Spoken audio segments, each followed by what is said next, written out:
Good morning student, कैसे हैं आप सभी। मैं अनिल देवड़ा एक बार फिर से आपका स्वागत करता हूं एग्जाम कौशल यूट्यूब चैनल पर। तो ये हमारा 12 लेक्चर है, यानी 12th lecture of 12th class physics. In this lecture we have discuss about the torque on a dipole keeped in electric field. यानी इस पूरे हिस्से में, इस पूरे सेगमेंट में हम देखने क्या वाले हैं, इस पूरे सेगमेंट में हम चीजें देखेंगे कि जब एक इलेक्ट्रिक डाइपोल को हम एक यूनिफॉर्म इलेक्ट्रिक फील्ड में रखते हैं तो वो रोटेट होना कितना चाहता है, कितना टॉर्क क्रिएट होता है। तो ये है आज का हमारा टॉपिक। चलिए तो करते हैं क्लास को शुरू।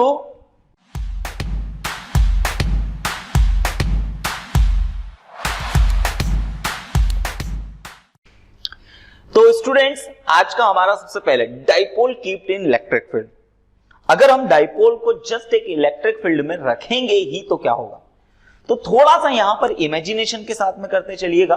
देखिए, सबसे पहली बात, जैसे कि मैंने एक डाइपोल को इलेक्ट्रिक फील्ड में रखता हूं तो सबसे पहले चीज हमारे सामने ये आ जाएगी कि सर इलेक्ट्रिक फील्ड भी तो अपने आप में दो टाइप के होते हैं। बिल्कुल होते हैं। एक इलेक्ट्रिक फील्ड जैसे ये है, ओ सॉरी,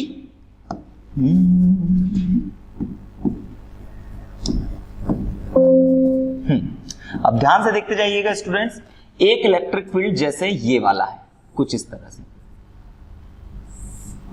अच्छा, ये वाले इलेक्ट्रिक फील्ड को हम क्या कहेंगे, तो बिल्कुल स्टूडेंट्स, ये वाला इलेक्ट्रिक फील्ड कहलाता है non uniform electric field. Non uniform, EF means electric field. ठीक है, इसका मतलब क्या है कि यहां पर इस टाइप के इलेक्ट्रिक फील्ड का मीनिंग क्या होता है कि जैसे जैसे यहां पर इंटेंसिटी ऑफ इलेक्ट्रिक फील्ड ज्यादा है, यहां पर इंटेंसिटी ऑफ इलेक्ट्रिक फील्ड कम है। ये बता चुका हूं, जहां पर इलेक्ट्रिक फोर्स ऑफ लाइन की जो क्राउडिंग होती है, जो भीड़ भाड़ अगर ज्यादा होगी, तो यहां पर इलेक्ट्रिक फील्ड की इंटेंसिटी, यानी यहां पर एक चार्ज ज्यादा फोर्स को एक्सपीरियंस करेगा, और जैसे हम दूर जाएंगे तो वहां पर जो फोर्स होगा वो एज कंपैरेटिवली थोड़ा सा कम एक्सपीरियंस होगा। ठीक है, अब दूसरा हमारे पास में एक इलेक्ट्रिक फील्ड होता है कुछ इस टाइप का। This is the uniform electric field. Uniform electric field का मीनिंग यहां पर क्या है स्टूडेंट्स, समझिएगा। तो यूनिफॉर्म इलेक्ट्रिक फील्ड का मीनिंग यहां पर कुछ इस तरह से है कि सर यहां पर हर एक पॉइंट पर इंटेंसिटी ऑफ इलेक्ट्रिक फील्ड क्या होगा, सेम होगा। यूनिफॉर्म इलेक्ट्रिक फील्ड यानी सर यहां पर इलेक्ट्रिक फील्ड कहीं ज्यादा तो कहीं कम, और यहां पर intensity of electric field sir यहां हर एक पॉइंट पर इंटेंसिटी ऑफ इलेक्ट्रिक फील्ड क्या होगा, सेम। तो इस तरीके से इलेक्ट्रिक फील्ड भी दो टाइप के हो गए, एक नॉन यूनिफॉर्म इलेक्ट्रिक फील्ड और एक यूनिफॉर्म इलेक्ट्रिक फील्ड। अब इस इलेक्ट्रिक फील्ड में हम प्लेस करके देखते हैं। बोलो सर क्या प्लेस करके देखेंगे, चलिए तो हम इसके अंदर प्लेस करके देखेंगे एक इलेक्ट्रिक डाइपोल। तो एक इलेक्ट्रिक डाइपोल को स्टूडेंट्स याद कीजिए, मैंने कुछ इस तरह से रखा, ऐसे। अच्छा, अब जैसे इस तरीके से रखा तो यहां पर माइनस क्यू चार्ज और यहां पर प्लस क्यू चार्ज। क्लियर।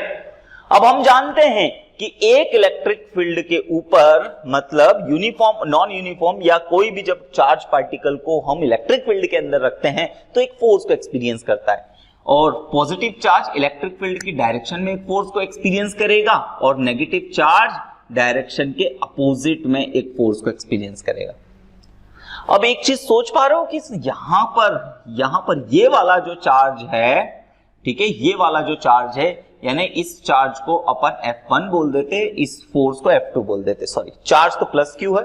अच्छा, इस तरफ, अब इस तरफ मैंने आपको बताया था जहां क्राउडिंग ज्यादा है तो यहां पर इसके ऊपर, चार्ज के ऊपर फोर्स ज्यादा लगेगा, इसके ऊपर फोर्स कम लगेगा। बात समझ में आ रही है।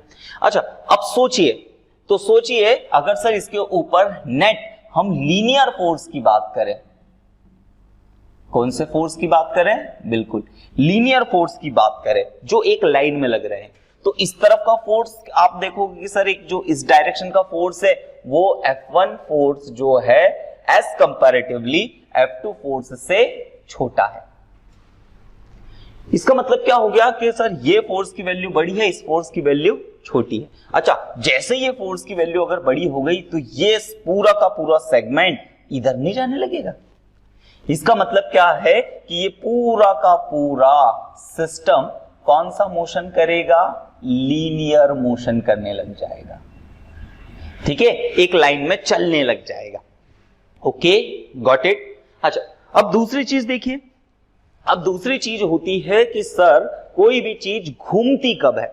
तो देखिए हमने 11th क्लास में स्टूडेंट बहुत अच्छे से पढ़ चुके हैं कि जैसे यहां पर समझिएगा कि जैसे एक ये बॉडी है, ठीक है, कुछ इस तरह से।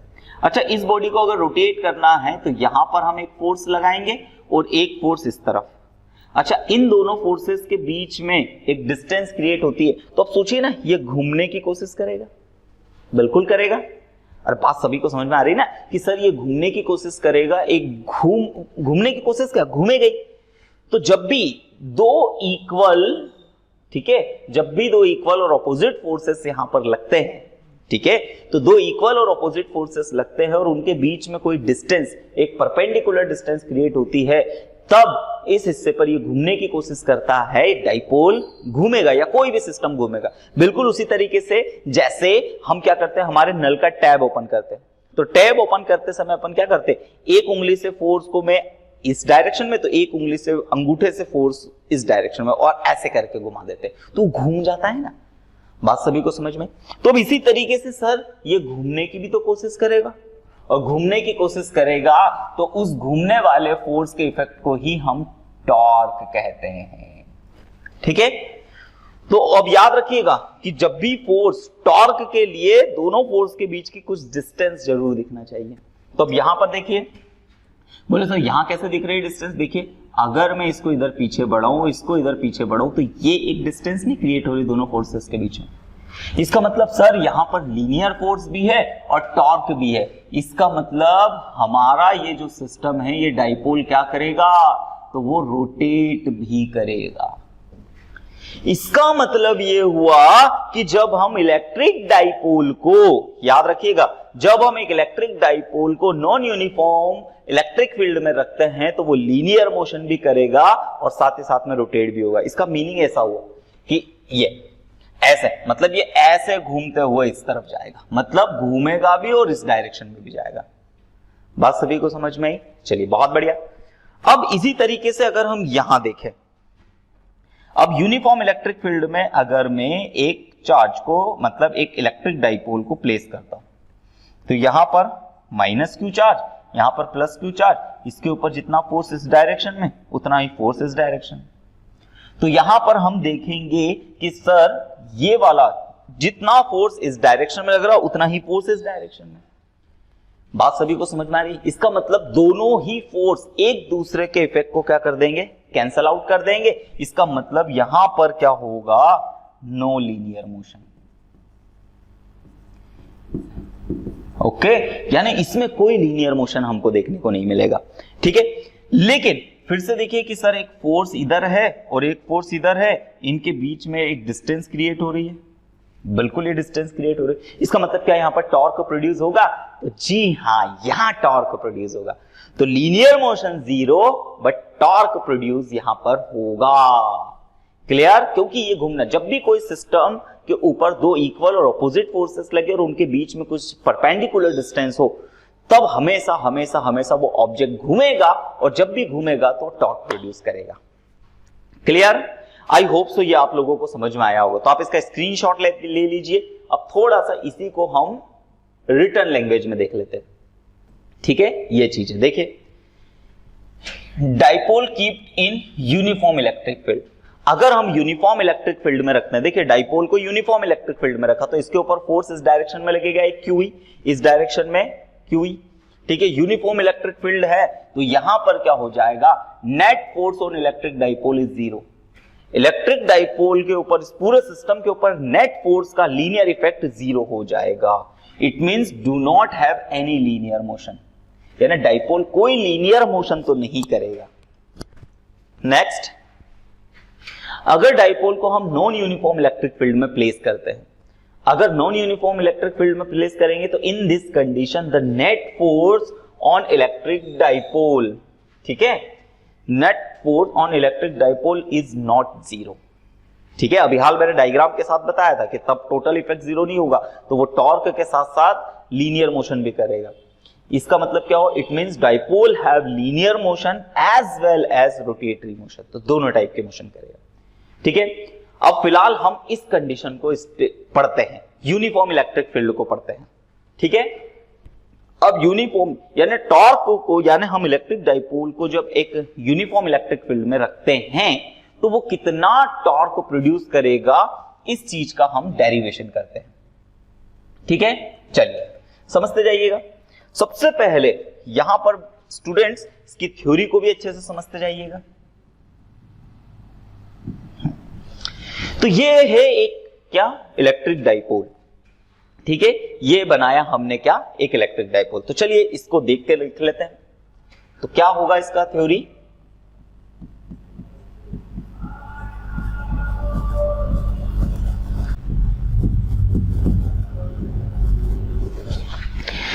तो देखिए यहां पर हमें फिलहाल जो दिख रहा है वही हमने लिखा।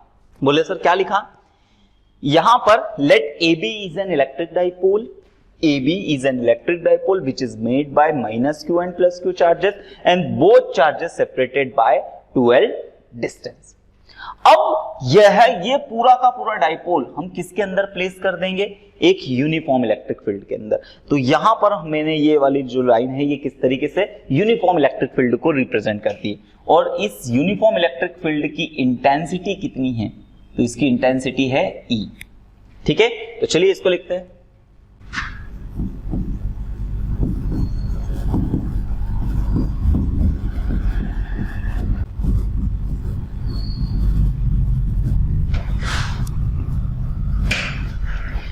ठीक है, अब समझिएगा कि ये इसी लाइन को हमने कहा this dipole keep in uniform electric field, ठीक है। अच्छा, अब जैसे यूनिफॉर्म इलेक्ट्रिक फील्ड में अगर इसको प्लेस कर दिया है तो ये कुछ फोर्सेस को एक्सपीरियंस करेंगे। चलिए अब समझते हैं कुछ फोर्स को कैसे एक्सपीरियंस करेंगे। अच्छा, अब इस वाले चार्ज के ऊपर ये फोर्स एक्सपीरियंस करेगा इलेक्ट्रिक फील्ड की डायरेक्शन में। अब याद रखते चलिएगा कि पॉजिटिव चार्ज के ऊपर जो फोर्स होता है, पॉजिटिव चार्ज के ऊपर जो फोर्स होता है वो इलेक्ट्रिक फील्ड की डायरेक्शन में वर्क करता है, और नेगेटिव चार्ज के ऊपर जो फोर्स होगा वो इलेक्ट्रिक फील्ड की अपोजिट डायरेक्शन में होगा। ओके, तो अब यहां पर ये वाला हिस्सा, यहां पर ये जो फोर्स क्रिएट होगा ये फोर्स होगा QE, क्योंकि हम जानते हैं फोर्स का फॉर्मूला क्या होता है, Q इंटू E। अब ये वाला फोर्स भी कितना होगा, QE, बस equal but equal and opposite charges, ठीक है। बात सभी को समझ में, इक्वल और अपोजिट चार्जेस हैं तो इसके ऊपर फोर्स भी इक्वल लेकिन अपोजिट डायरेक्शन में होगा। क्लियर, इतना हिस्सा सभी को बहुत अच्छे से क्लियरिफाई हुआ होगा, समझ में भी आया होगा, ठीक है। अब समझिएगा कि this dipole keep in uniform electric field E with angle theta, यहीं पे मैं लिख देता हूं थीटा। तो थीटा एंगल बनाते हुए रखा हुआ है इसके अंदर, यानी ये इलेक्ट्रिक फील्ड के साथ में कितने डिग्री का एंगल क्रिएट कर रहा है, तो यहां पर ये एंगल है थीटा। क्लियर, इतना हिस्सा सभी को समझ में आया। अब हमें बेसिकली कैलकुलेट क्या करना है, तो हमें बेसिकली टॉर्क कैलकुलेट करना है, टॉर्क, ठीक है। तो अब टॉर्क का फॉर्मूला क्या होता है स्टूडेंट्स, चलिए अब ये हमने 11th क्लास में पढ़ चुके हैं। टॉर्क क्या होता है, तो टॉर्क इज इक्वल टू होता है force into perpendicular distance between forces. Torque is equal to होता है फोर्स इनटू परपेंडिकुलर डिस्टेंस, ठीक है। चलिए अब टॉर्क को हम किससे रिप्रेजेंट करते हैं स्टूडेंट, टाउ से। फोर्स यहां पर क्या है, तो फोर्स है यहां पर कोई भी एक फोर्स ले लेते हैं QE, ठीक है, फोर्स है QE। अब परपेंडिकुलर डिस्टेंस, अब इन दोनों फोर्सेस के बीच में परपेंडिकुलर डिस्टेंस चाहिए, यानी ये। अब इमेजिन कीजिएगा सर इन फोर्स की परपेंडिकुलर डिस्टेंस कैसे निकालेंगे, तो हम यहां पर एक ऐसा ये क्रिएट कर सकते हैं, देखिए ये, यानी यहां पर हमने क्या बना लिया, ये एक राइट एंगल ट्राइंगल। अच्छा, राइट एंगल ट्राइंगल बना लिया, AB, इस पॉइंट को नाम देते हैं C। तो सोचिए ना, इन दोनों फोर्सेस के बीच में परपेंडिकुलर डिस्टेंस BC होगी, यानी परपेंडिकुलर डिस्टेंस कितनी होगी, BC। ओके, गॉट इट, बहुत बढ़िया। अब ध्यान से देखते जाइएगा, टॉर्क, क्यू ई। अब यहां पर BC कितने कैसे डिस्टेंस निकालेंगे, तो इमेजिन कीजिएगा अगर ये एंगल थीटा है तो यहां पर भी ये एंगल थीटा हो जाएगा, ठीक है। अब यहां पर हम इसका कौन सा हिस्सा ले लेते हैं, साइन थीटा। तो sine theta is equal to, याद कीजिए, परपेंडिकुलर अपॉन में हाइपोटेनियस होता है। थीटा के सामने वाले इस टर्म को इस परपेंडिकुलर, 90 के सामने वाले को हाइपोटेनियस और इस बचे कुछ को बेस बोलेंगे। अब sine of theta, perpendicular side क्या है, तो परपेंडिकुलर साइड है BC, देन हाइपोटेनियस कितना है, तो हाइपोटेनियस AB, इट मींस इसके बीच के डिस्टेंस 2L। तो BC इज इक्वल टू हमारे पास क्या हो जाएगा, तो वो हो जाएगा 2L multiply by sine theta. यानी यहां पर BC की जगह पर हम क्या रख सकते हैं, तो BC की जगह हम रख सकते हैं 2L साइन थीटा। नाउ अब क्या मैं इसे इस टर्म में लिख सकता हूं, ठीक है, 2QL E साइन थीटा। बिल्कुल आप समझ गए, क्यों, क्योंकि हम जानते हैं इलेक्ट्रिक डाइपोल मोमेंट P का फॉर्मूला क्या होता है, तो वो होता है 2QL। तो इलेक्ट्रिक डाइपोल मोमेंट यानी यहां पर ये क्या बन जाएगा, PE साइन थीटा। तो दैट इज द मैग्नीट्यूड, ये क्या है, इलेक्ट्रिक डाइपोल मोमेंट के मैग्नीट्यूड का फॉर्मूला, सॉरी इलेक्ट्रिक डाइपोल के ऊपर लगने वाले, जैसे ही अपन अब इसे यूनिफॉर्म इलेक्ट्रिक फील्ड में रखेंगे तो ये कितना टॉर्क क्रिएट करेगा, तो उसके मैग्नीट्यूड का फॉर्मूला है PE sine theta. But students यहां पर हम लोगों को एक चीज जानने वाली है कि ये फॉर्मूला किसे शो कर रहा है, इसके मैग्नीट्यूड को। But torque is scale, torque जो है वो वेक्टर क्वांटिटी है, तो इसका वेक्टर फॉर्म कैसे होगा, तो वेक्टर फॉर्म के लिए समझिए, tau is equal to P और यहां पर क्या हो जाएगा, क्रॉस ई। याद कीजिए जैसे ही हम यहां पर electric dipole moment vector quantity है, intensity of electric field vector quantity, और जिससे जो एक नई क्वांटिटी बन रही है टॉर्क, ये भी वेक्टर क्वांटिटी है। यानी दो वेक्टर क्वांटिटी के क्रॉस प्रोडक्ट से ही हम लोगों को एक नई वेक्टर क्वांटिटी मिलती है, ठीक है। तो ये है इसका वेक्टर फॉर्म, तो इसका वेक्टर फॉर्म याद कर लीजिएगा। अच्छा स्टूडेंट्स एक बात ध्यान रखिएगा कि अगर हमें फॉर्मूला आ जाए कि tau is equal to E cross P, तो वो गलत होगा, ठीक है। याद रखिएगा कि जब वेक्टर की बात करते हैं अपन, कोई भी वेक्टर फॉर्मूले के रिप्रेजेंटेशन की, तो उसमें आगे पीछे का बड़ा महत्व रहता है। इसका मतलब आप अपनी मर्जी से किसी को पीछे नहीं कर सकते, अपनी मर्जी से किसी को आगे नहीं कर सकते, वरना सब गुड़ गोबर हो जाएगा। तो ये हमने निकाला स्टूडेंट्स क्या, टॉर्क का formula. I hope so students बहुत अच्छी तरीके से आप लोगों को ये क्लियर हुआ होगा। चलिए स्टूडेंट्स अब यहां पर क्या है, आप इसका स्क्रीनशॉट ले लीजिएगा, ठीक है। अब इसी को हम थोड़ा सा और आगे इसके कुछ स्पेशल केसेस की तरफ बढ़ते हैं, ठीक है। अब इसके स्पेशल केस समझिएगा। अब सबसे पहला स्पेशल केस क्या है कि electric dipole moment P is along the electric field. इसका मीनिंग समझिएगा, इसका मतलब इलेक्ट्रिक डाइपोल मोमेंट, मतलब इलेक्ट्रिक डाइपोल जो है वो इस तरीके से रखा, जिसमें P की डायरेक्शन जो इलेक्ट्रिक डाइपोल मोमेंट P की डायरेक्शन जो है और इंटेंसिटी ऑफ इलेक्ट्रिक फील्ड दोनों की डायरेक्शन सेम है। इसका मीनिंग यहाँ पर क्या हुआ, इसका मतलब ये हुआ कि थीटा यहाँ पर कितना क्रिएट होगा, 0। और टॉर्क का फॉर्मूला अभी हाल हम देख चुके, क्या होगा, PE साइन थीटा। तो कितना टॉर्क प्रोड्यूस होगा, तो इमेजिन कीजिए, ये आप सभी लोग जानते हैं कि जैसे ही साइन थीटा, मतलब थीटा की जगह हम 0 पुट करेंगे तो sine 0 will be 0, then total torque is also 0। यानी यहां पर इस कंडीशन में हमारे पास टॉर्क कितना हो जाएगा, तो यहां पर थीटा 0 होगा, थीटा 0 होगा तो इस फॉर्मूले में के अकॉर्डिंग टाउ भी क्या होगा, 0। और 0 का मीनिंग यहां पर मिनिमम, यानी यहां पर अब टॉर्क 0 से छोटा तो कुछ होगा ही नहीं, तो इसलिए इसका यहां पर टॉर्क होगा मिनिमम, सबसे छोटा टॉर्क इस कंडीशन पे होगा। चलिए अब अगला केस समझिएगा कि इलेक्ट्रिक डाइपोल जो है, जैसे इलेक्ट्रिक डाइपोल की डायरेक्शन नेगेटिव टू पॉजिटिव, यानी इस बार इलेक्ट्रिक डाइपोल इस डायरेक्शन में, और इंटेंसिटी ऑफ इलेक्ट्रिक फील्ड इस डायरेक्शन में, दोनों के बीच में यहां पर थीटा कितना क्रिएट होगा 90 डिग्री।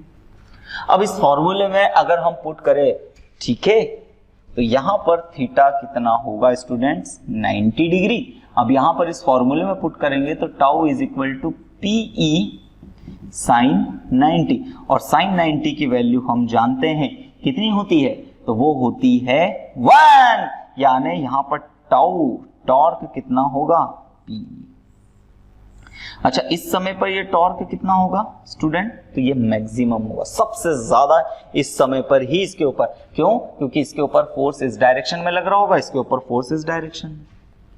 अच्छा, यहां पर टॉर्क जीरो कैसे हो जाएगा स्टूडेंट, समझिए कि यहां पर इस चार्ज के ऊपर फोर्स इस डायरेक्शन में और इसके ऊपर चार्ज के ऊपर फोर्स इस डायरेक्शन।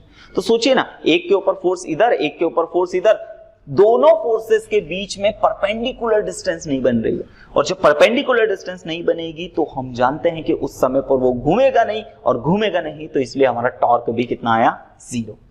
इस समय पर ये मैक्सिमम कोशिश करेगा। नाउ थर्ड कंडीशन अपन देख लेते हैं।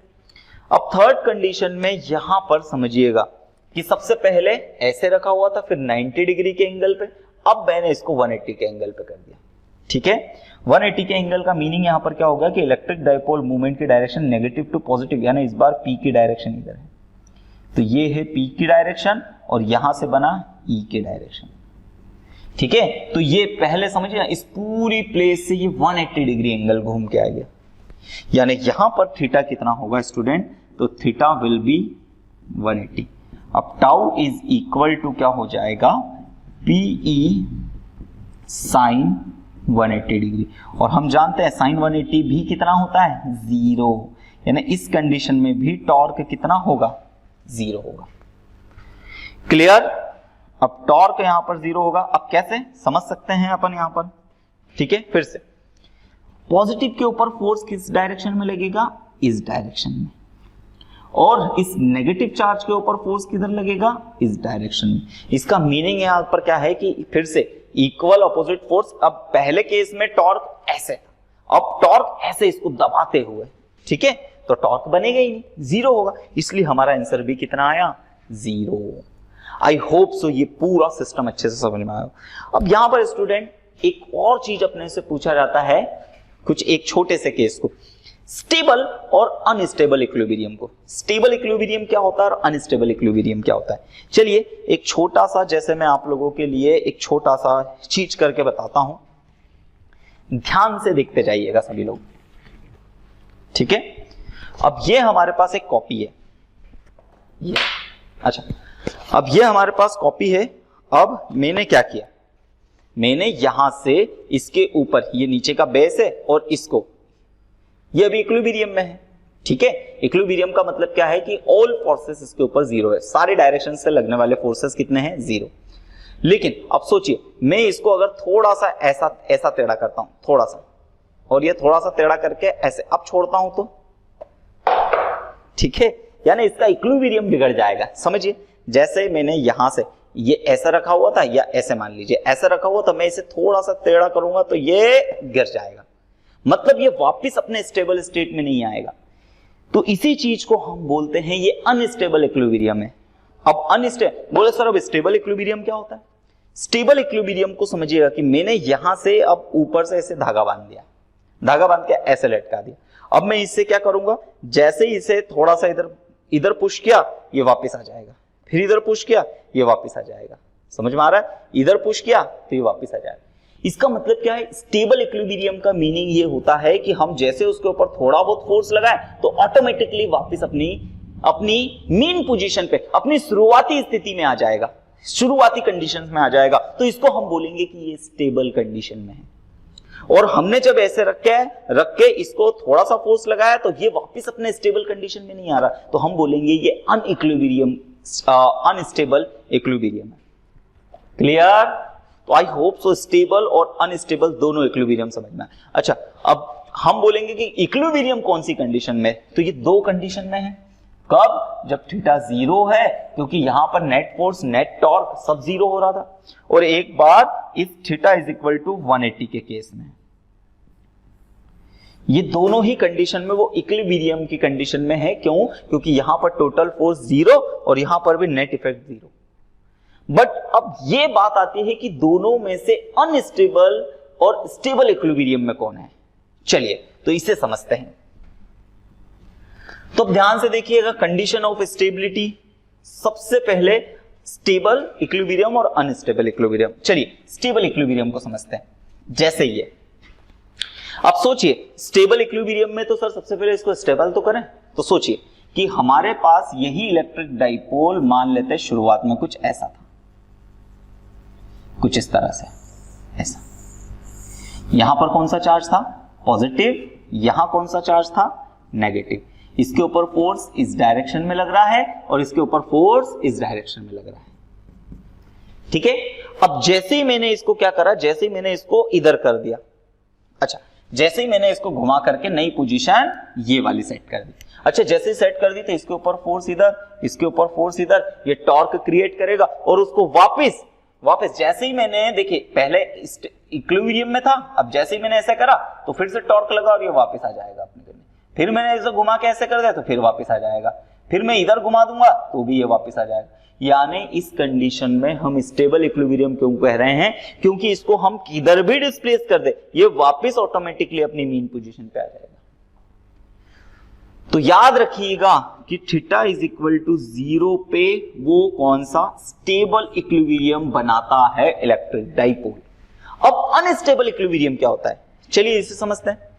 अब अनस्टेबल इक्विलिब्रियम को हम कुछ इस तरीके से समझते हैं कि यहां पर अब मैं पहले इलेक्ट्रिक डाइपोल को बना देता हूं कि ये पूरा इलेक्ट्रिक डाइपोल यहां पर ले आए थे। यहां पे लाने का मीनिंग क्या है कि यहां पर है इस बार पॉजिटिव चार्ज और यहां पर नेगेटिव चार्ज। अच्छा अब ध्यान से देखते जाइएगा कि इस नेगेटिव चार्ज के ऊपर फोर्स सर इस डायरेक्शन में लगेगा और इसके ऊपर फोर्स इस डायरेक्शन में। ये इक्विलिब्रियम की कंडीशन में है। लेकिन अब जैसे ही मैं इसको थोड़ा सा भी इस तरफ पुश कर दूंगा, अच्छा जैसे ही अब इसको नई कंडीशन, जैसे ही इसको थोड़ा सा इधर लिया तो इसके ऊपर या इसके ऊपर फोर्स इधर, इसके ऊपर फोर्स इधर, यानी ये घूम करके ऐसा हो जाएगा। सबसे पहले ऐसे पड़ा हुआ था बिल्कुल, अब लेकिन जैसे थोड़ा सा भी छेड़ा अपन ने तो ये वापस घूम करके इस कंडीशन में आ जाएगा। यानी ये अपनी पुरानी कंडीशन को में वापस नहीं आएगा। तो इसीलिए हम बोलेंगे कि ये कौन सी कंडीशन है? अनस्टेबल इक्विलिब्रियम की कंडीशन है। यानी जब ये डाइपोल को 0 डिग्री पे था, 0 डिग्री पे था, हम थोड़ा सा मूव कर रहे थे वापस आ रहा था, फिर थोड़ा सा मूव कर रहे, अब इसी को घुमा के जब अपन ने 180 डिग्री पे था, इक्विलिब्रियम में था, लेकिन जैसे ही थोड़ा सा मैंने टर्न किया तो टॉर्क लग के ये 0 पे आ जाएगा। फिर मैंने इधर टर्न किया तो ये फिर से टॉर्क लग के 0 पे आ जाएगा। क्लियर? तो ये स्टेबल और अनस्टेबल इक्विलिब्रियम था।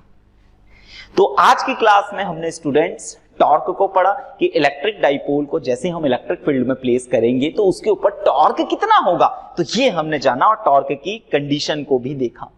तो कैसी लगी आपको क्लास? बिल्कुल कमेंट करके जरूर बताइएगा। साथ ही साथ में अगर आपको वीडियो लेक्चर अच्छा लग रहा है तो आप लाइक कीजिए और साथ ही साथ में चैनल को सब्सक्राइब कीजिए, ताकि जब भी मैं कोई वीडियोस बनाऊं या जब भी आप लोगों के लिए पढ़ाई से रिलेटेड हर एक चीज आपका नोटिफिकेशन के थ्रू सबसे पहले आप तक पहुंच सके।